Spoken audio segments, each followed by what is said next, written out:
What's up, y'all? You know what time it is? It's about to be that time.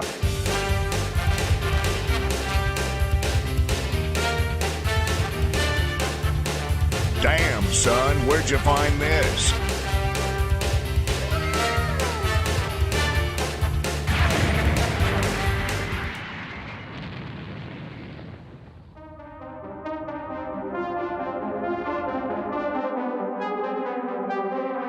Savage. Shh. Welcome back to Among Us 1075. I mean One Piece. It's time to call an emergency meeting.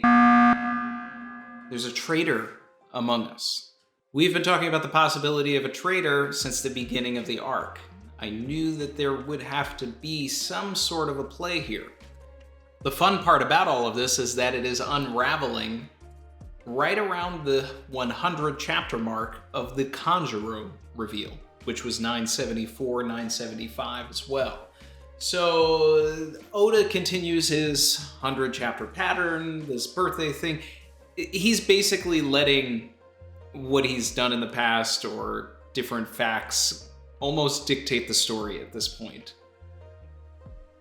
Little awkward, but hey, we're here. We're here for it. This is the definition of a setup chapter, but a much needed one, and exactly what we were talking about last week when I said the next chapter, the next series of chapters need to set up the downfall, the tension. Everything was looking too good for the Straw Hats. Last week, it was like, oh, we're gonna have 50 pacifistas on our side. Of course that's not going to be the case. Somebody with an authority chip is going to switch that over, and those 50 pacifista Mark IIIs are going to be against us. I love that this is being called the death game in the Laba phase, and I hope that whoever is organizing and orchestrating this death game actually does refer to it as such, because then we can have callbacks to Enel's game in Skypiea, Doflamingo's game-ish in Dressrosa. More so the Enel game. But we are actually in a horror movie right now. This is the horror arc. We've done this before. Thriller Bark was kind of that, but there is actual tension here. Some may feel like the pacing of this chapter is a bit slow, but that's something that I actually really enjoy about it. Like Oda taking the time to spend 2 pages watching like all of the camera feeds go out. That's the kind of stuff that I wish Oda would do more of. Spend the time and let us sit in the dread of things and let us understand, like, okay, the comms are going out. Nobody can communicate with each other. We've split up like it's Scooby-Doo and we're all on different floors. Where do we go from here? Well, that's what we're here to talk about today, right? Let's get into it. But first, like, comment, subscribe if you're feeling the vibe. Let's go.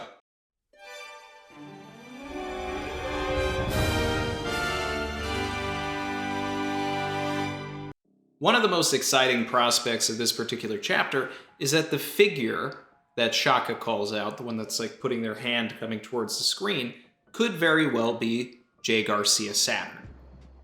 Oda definitely took his time to make us believe that that could be him. The silhouette looks exactly like him. Flat head, we've got the dreads, all of that.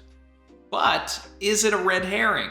Is it too obvious? Or is this really just Occam's razor? We're here to, the most obvious answer is the answer. It looks like Saturn. It probably is Saturn. Let's hype up the Gorosei as good fighters. High probability, yes, okay? Alternately, we talked about this last week, we talked about it during the stream. Could Blackbeard and his men, or just some of Blackbeard's men, be on Egghead currently? This ties into the need that Blackbeard has for the Mero no Mi, the love fruit, which obviously played a big role in this particular chapter. We know that that's the reason he specifically went to Amazon Lily. So he kind of has skin in the game to want to kidnap Vegapunk or S-Snake. But if he kidnaps Vegapunk, then he can just get Vegapunk to recreate the fruit. He doesn't actually need S-Snake. Fable in the chat brought up, what if the shadow is just the shadow, right? And then we're bringing everything full circle with why Moria was even with Blackbeard in the first place. Could Moria be on Egghead right now. And this is one of his shadows going around taking out all of the snails. There's a lot of interesting things that could play if it's, Shiryu, Moria, maybe Lafitte here on Egghead as well. We could eventually still get Garcia Saturn, get Kizaru, get all of these Vice Admirals, and etc. happening, and we could have all these fights with the Pacifistas, with the Seraphim. But in the midst of all of that, Blackbeard and his crew get what they want. They get Vegapunk and they get out under the noses of everybody, and everybody's just like, where is Vegapunk? We know that you guys have Vegapunk, just tell us where he is. And they literally have no idea because Blackbeard left. And then maybe that's where Caribou comes in, right? Because he sees Blackbeard. He's the one that is always getting information. And then he's able to tell the Straw Hats or whatever that Blackbeard took Vegapunk. Tinfoil, but hey, not completely out of the question. So we got a map, and we're going to analyze the map and kind of understand exactly where everybody is and where this action could eventually culminate, right? Shaka is in the middle laboratory at the top, right? This is also where Luffy, Zoro, Lucci, and Kaku are, all right? And also we're getting sort of an Impel Down vibe where now Lucci and Kaku are going to team up with Luffy and Zoro against S-Bear and S-Hawk in the next chapter. I do expect the next chapter to be primarily fighting, and with those four. Immediately below them is Nami, Edison, and Brooke. Nami is going full Nami. She has found some diamonds. She put them in a bag. She says she's going to come and get them later. Story structure, she probably will go and get them later. Maybe it becomes a future plot point. Maybe the Sunny gets damaged. We need the money to repair the Sunny. We need to get more atom wood. Something along those lines. Either way, those diamonds will be sold or transferred at some point. Maybe used as a bartering chip when we get to Elbaf. Find somebody who really loves diamonds. One floor beneath them, there is essentially this grow room, this organics room, DNA everywhere. We've got Vegapunk's DNA, the Warlord's DNA probably. This is essentially the embryo room for all of the clones. And Robin is noticing everything, getting serious, like alien vibes, the face huggers and jars, like that kind of thing. Like that's what it almost looks like. And I think Oda is really doing like an alien-esque, not necessarily parody, but an homage in this particular section of the story. I do believe that by the end of everything, this second floor of Building A will be where most everything culminates, because all you really need is the ceiling to break between the two floors above, and then you have everybody else right there in essentially the clone room. And it would be nice if they do find a room where, just like in Judge's lab, there are stacks of clones, similar to what we saw last chapter with the PX Mark IIIs. I want to see it, but of the Seraphims. Is this where we will finally see the other Warlord Seraphims? Will they be unleashed? Crocodile, Doflamingo, Moria, are they going to appear? Will we have the Moria Seraphim and Moria in the same arc? Who knows? Okay. Now, split on either side of the Robin, Chopper, and Atlas team are other guys. They are also on the second floor. Now, granted, Usopp, Frankie, Lilith, York, they don't start on the second floor. They fall down to the second floor. So that's where all of this, geography comes into play. And then on the opposite side of them, we have Sanji, Stussy, and Jinbei in the weapons room. Stussy says, hey, make sure you don't make any vibrations in here. Obviously, there's going to be some vibrations. And things are going to explode. Those explosions may push them over to where Robin, Atlas, and Chopper are.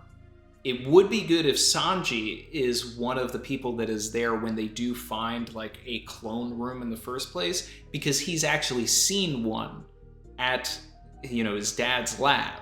So he'll be able to explain and give the exposition of exactly what it is, and understand maybe that all of that stuff needs to get destroyed. Where is S. Shark? JLJarx can swim around. Is JLJarx the one that's been knocking out all the snails? Having JLJarx be the silhouette and everything is kind of a cop-out. You really do want it to be Saturn or have it be, some big twist, like someone from the Blackbeard Pirates or, just something completely unexpected. It needs to be that. Are we going to get Jinbei versus JLJarx? Oda probably is not going to pass up the opportunity to have Jinbei fight a clone version of himself and see where we're matched up with that. Obviously, he's got Zoro versus Mihawk.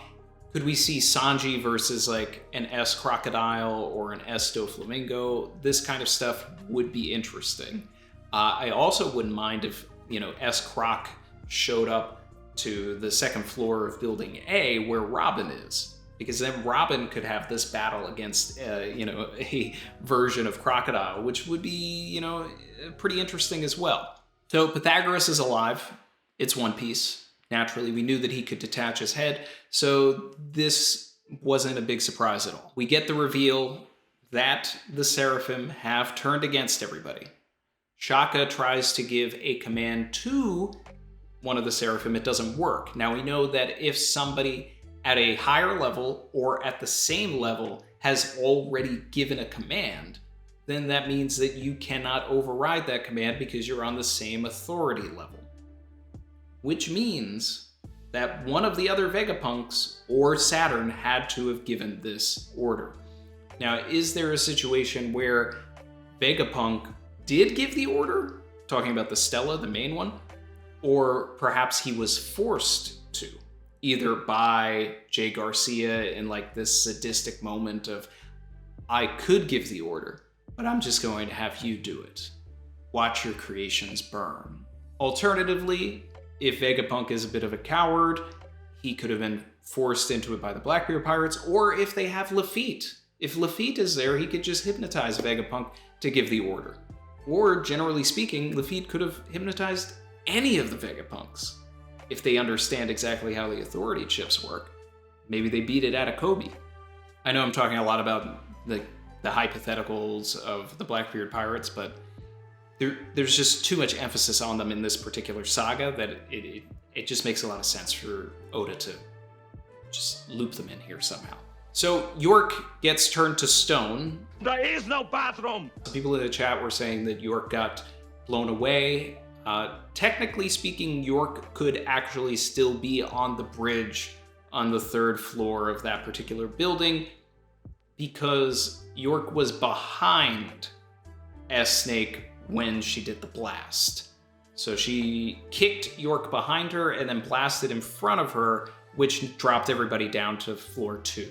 As everybody's landing, Frankie and Lilith both use their hover gear correctly. Usopp does not. He falls down. There's a possibility that Usopp is knocked out, which means that he would not get turned to stone should everybody else in this particular area get turned to stone. That would open the door for Usopp, the guy who always fights little girls, to battle against S-Snake. Can't imagine that Oda would pass up that opportunity as well. An interesting thing that we were talking about in the stream is, what if during the course of all of this, Frankie gets really damaged, and then he has to repair himself with Vegapunk tech? We talked about it at the Reverie, like green blood and everything. Like, what if Frankie takes some of that and then suddenly he's got, access to the swim fruit or some other fruit or whatever when he replaces his cola with the green blood? He wouldn't have it all the time, but as long as he's using the green blood, then, he would have the abilities. Like, that's something that's really interesting that I do hope happens. Hope he gets a rechargeable laser. If he gets turned to stone, there's a chance of him cracking. And then when he gets brought back from stone, he'll have to be rebuilt. There's a lot of fun things to happen here, and this could actually be a pretty devastating way to get some growth out of Frankie. And as far as predictions for 1076, like I said earlier, I do believe that it will be primarily focused on fighting. We will spend a lot of time with Luffy, Zoro, Lucci, and Kaku. They will uncuff them. They will have this, all-out six-man brawl. we may get to see some of the other Seraphim and other matchups that are about to happen temporarily that will stall our heroes until the Marines really do pull up fully. None of this is going to end well. And that's going to wrap things up, guys. Thanks for hanging out. Thanks for talking One Piece 1075 with me. Be sure to comment below your thoughts. Love reading and interacting. Shout out to all the members that support the channel, in particular the new members. We've got Do Gaming and Jeffrey Ortiz.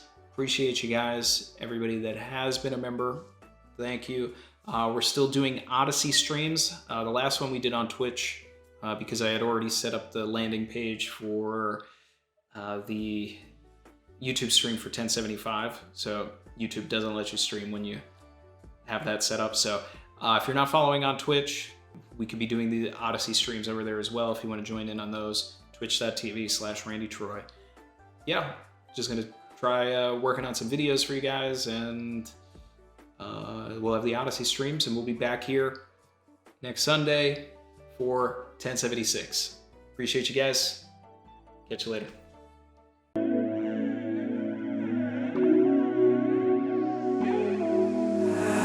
I've been swimming deep, deep. Savage.